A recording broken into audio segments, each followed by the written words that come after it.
Hey y'all, Phil here with High Tech Legion. Next to me you see AZZA's case, the XT1. Now this guy is fairly aggressively styled. In fact, you can't even see all the parts right now because some of them are still inside and haven't been put on yet. We have USB 3.0 on top, and we have an external 3.5-inch hard drive right down here, which, in my opinion, is actually a pretty cool feature. We'll talk about this later though. Right now, let's take a look inside and see what all the features are.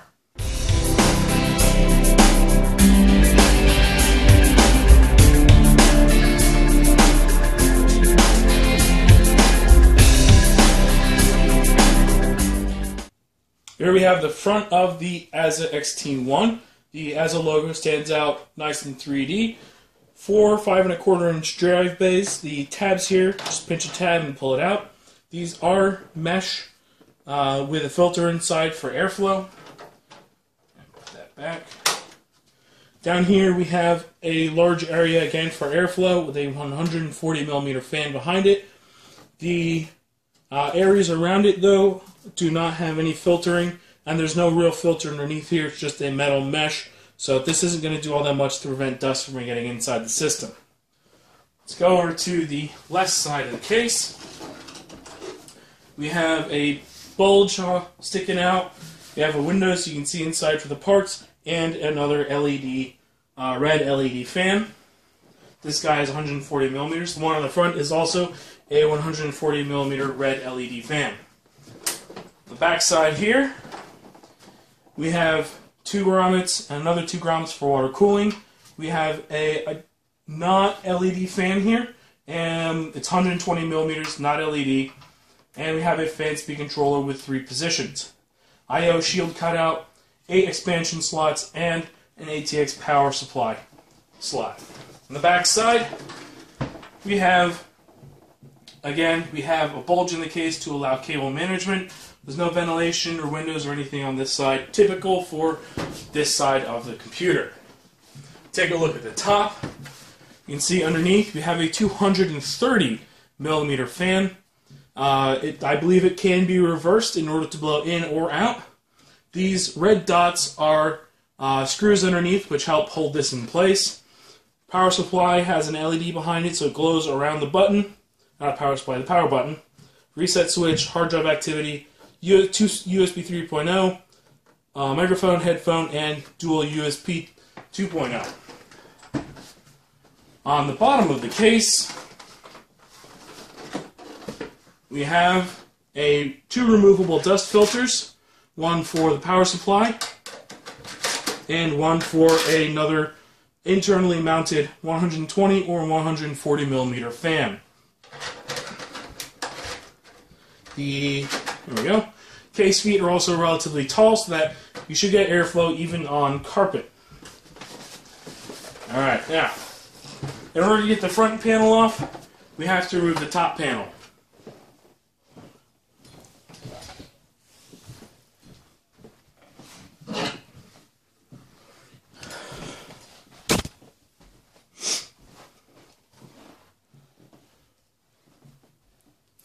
So, let's take off the top panel right now.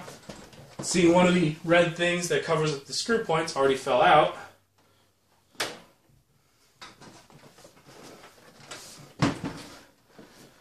And unfortunately, this one really doesn't like to come out.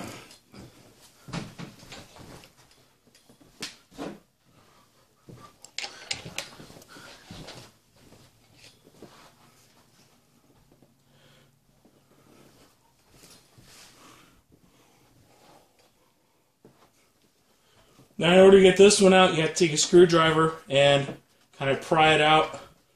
Unfortunately, this is somewhat soft plastic, and if you were to look closely, you'd be able to see that the surface is already starting to get scratched from using a screwdriver. With that done, it's simply push forward. Take out the screws. You are going to want a screwdriver with a magnetic tip for this, because they are in fairly deep.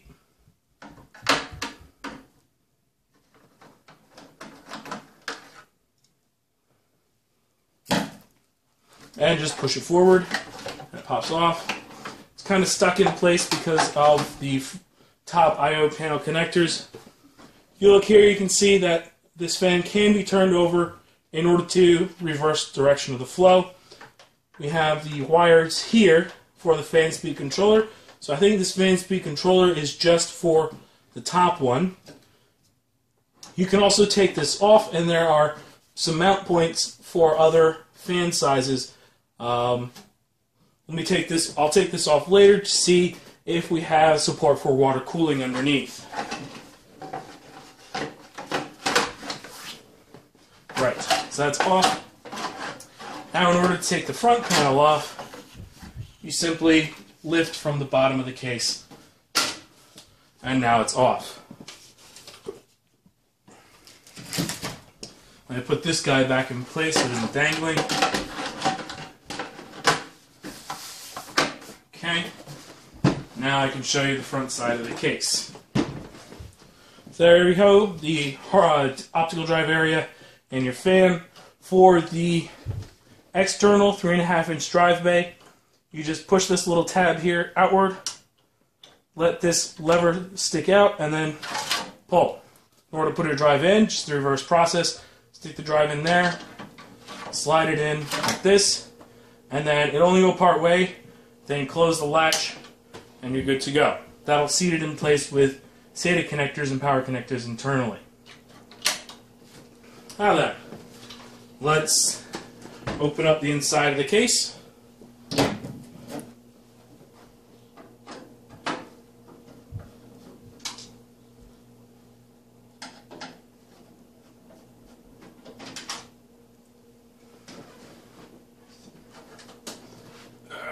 Panel is pretty snug.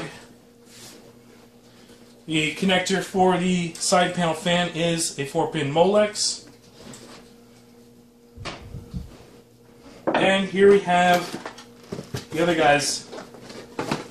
Let's see, these are the masks that go onto the front and top of the case.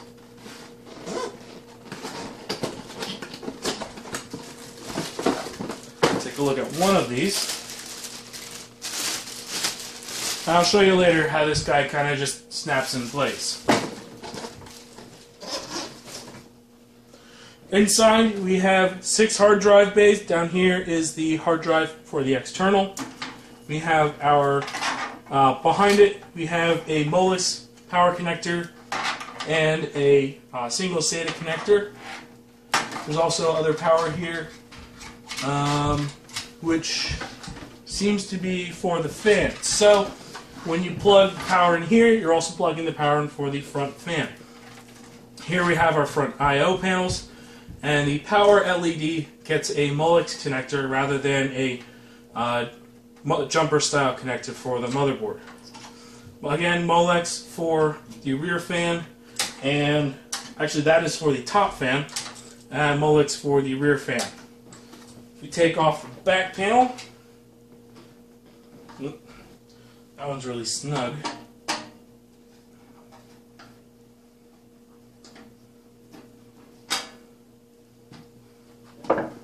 That panel's also quite snugly in there. There we go.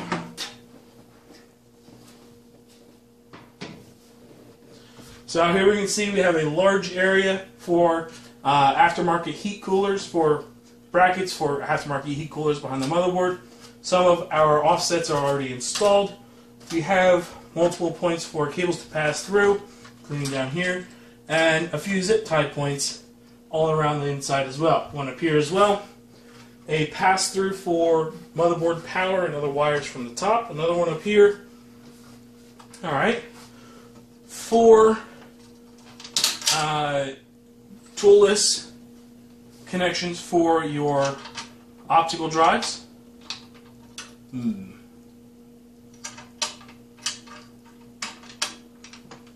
There we go. From the back side, take another look at it. Oh, I didn't secure that. You can still screw in place using screws for your optical drives. We have a zip tie here, reusable zip ties, that's nice. and lots of space for cable management over here. The depth of the cable management isn't that much here, but the side panel is bulged to support better cable management. Alright, that is the inside of the case. Let's take a look at some of the hardware that also comes with the case. So this box comes packaged inside of the foam that holds this inside of its shipping. Here we have a piece of paper describing the connections for the front I/O and the USB. Here we have fasteners with a couple standard zip ties, motherboard offsets, hard drive securing for your drives and stuff. This is, here we go, these two pieces actually go together. This is a adapter for a 3.5 inch, and these guys are used to convert a 3.5 inch drive to a 5.25 inch bay. So if you want to put a 3.5 inch drive inside one of the 5.25 inch bays, you put these guys on either side. You want these large holes facing away from whatever's going into the drive bay, and then you have the screw points here to get everything lined up, and you would slide this into the 5.25 inch drive bay with another drive installed. We have two more reusable zip ties and a little speaker for the motherboard.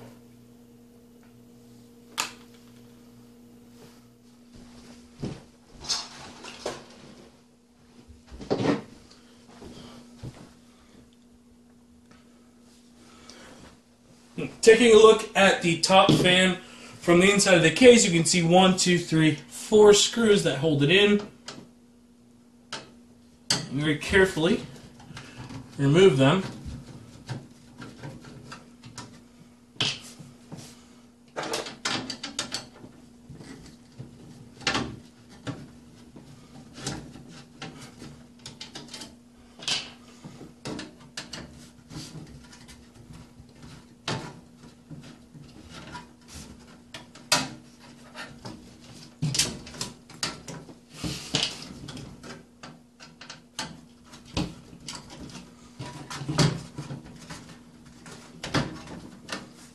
Try and support the fans so that you don't end up bending or breaking the plastic. Now, like I said before, this is designed to be changed so that you can reverse the direction of flow from this fan. And if you look closely, you can see several screw points, which I believe are meant to support external or water cooling type setups. So I have my water cooling thing here. Unfortunately, this guy is a massive 360, but from the design it seems that indeed it does line up for 300 and to line, yeah. So the screw points do line up to support up to a 240 millimeter radiator. These are all the various fasteners that come with the case. We have here 5 motherboard offsets. 3 of those will be needed for, at least 3 will be needed for an ATX board, possibly the remaining 2 for an E-ATX board. You have 4 for securing optical drives, the other side of the optical drive from the toolless, and you have 12 of these here for securing floppy drives or what was the other one? Floppy drives or card readers. And then we have 16 of these. There's only 15 in the pile because one is over here. There are 15 of these which are used for the motherboard and for hard drives. So here we have, we also have these 2 metal brackets which are used to adapt a 3.5 inch drive or peripheral to a 5.25 inch drive bay. So if you take a look at the bracket, you can see that on one edge you have these fairly large holes. The other edge you only have a bunch of small holes. These small holes go against the drive, and you use the large holes to get your screwdriver in to secure them. So, and if I can get the light reflecting right, there we go. You can see that this guy actually says up right here. There we go. So, and you line it up with the small holes to line up with the holes on the side of the drive. And then you put your screw in. So since this is a hard drive, we're going to use one of these guys. And you'll probably want a magnetic tip. And just go through the big hole on this side. Let's try that again. Big hole on this side to one of the smaller holes here. Line it up with your drive. There you go. Secure that in place. Do one more here. Make sure you have 2 on each side. And once you're done with that, you can just slide this into your 5 1/4 inch drive bay, just like any other drive.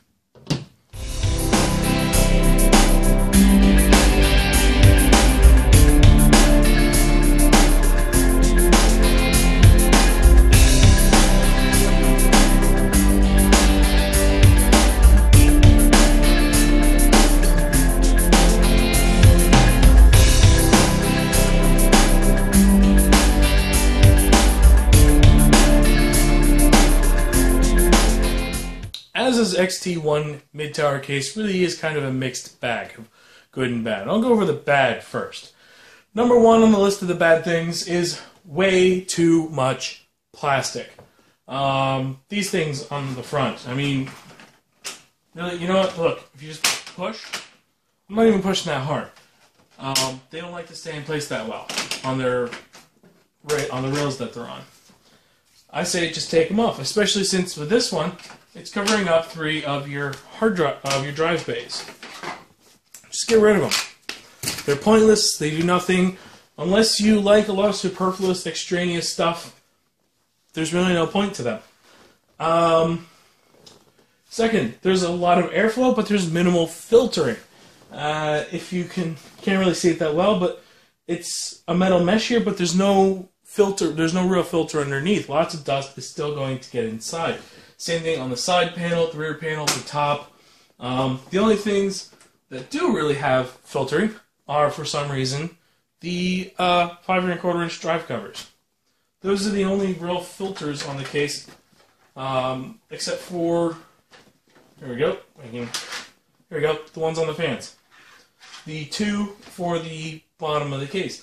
The top doesn't have a filter, the front and back and side do not have filters, which is where the vast majority of the air is coming in, because that's where the fans are. Alright, bad thing number 2. Some of the metal pieces in here are not what they should be. The side panels and stuff are fine, but the motherboard tray flexes when you're trying to install stuff. Oh, and with side case fans, be sure to make sure that you unplug it before you pull the panel all the way off.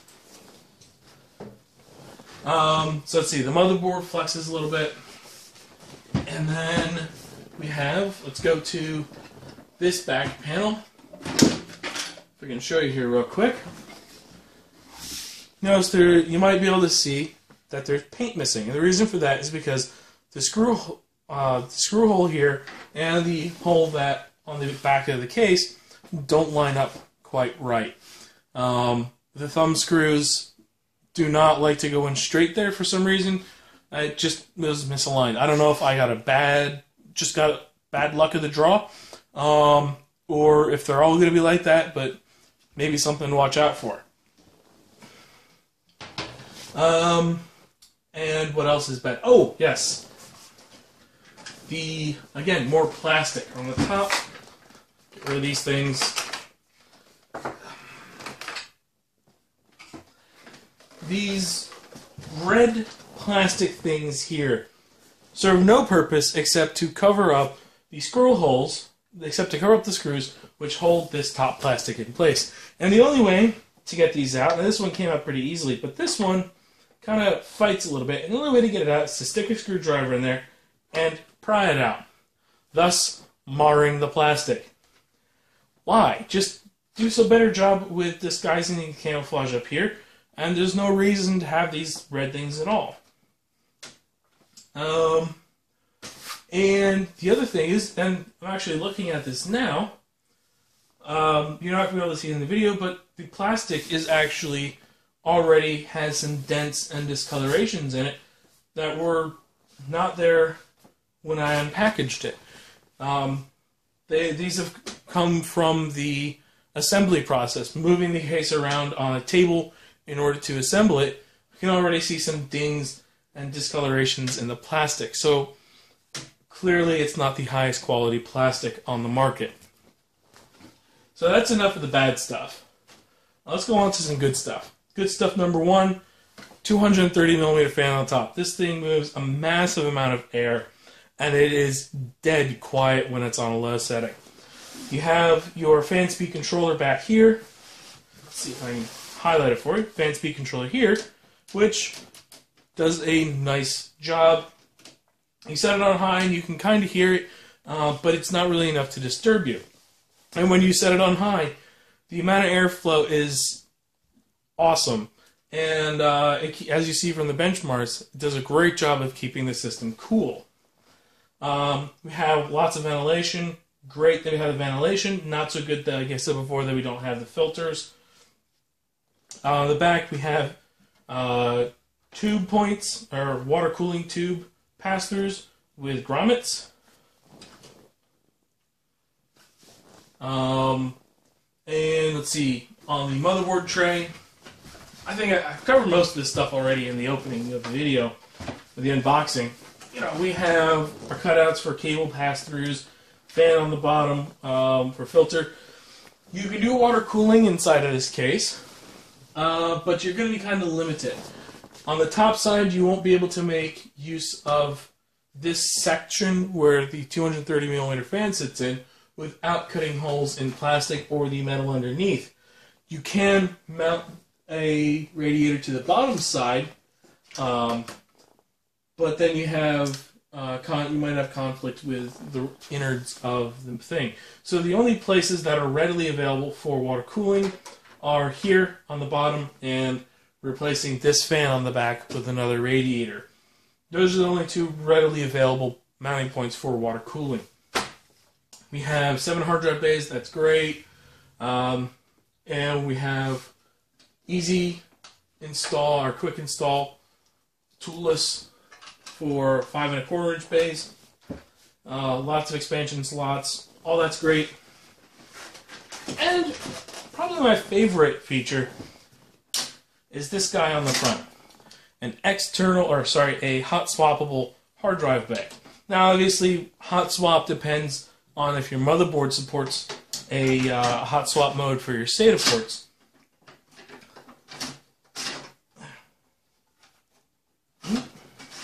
But, there we go. But it's still neat to have that there. Even if you have to shut down the computer, having that there to put on a hard drive. Having this here for putting a hard drive in is still a lot better than having to take the sides off. Like I said before, so that's pretty much it for this case. Like I said before, there's just way too much plastic on this thing.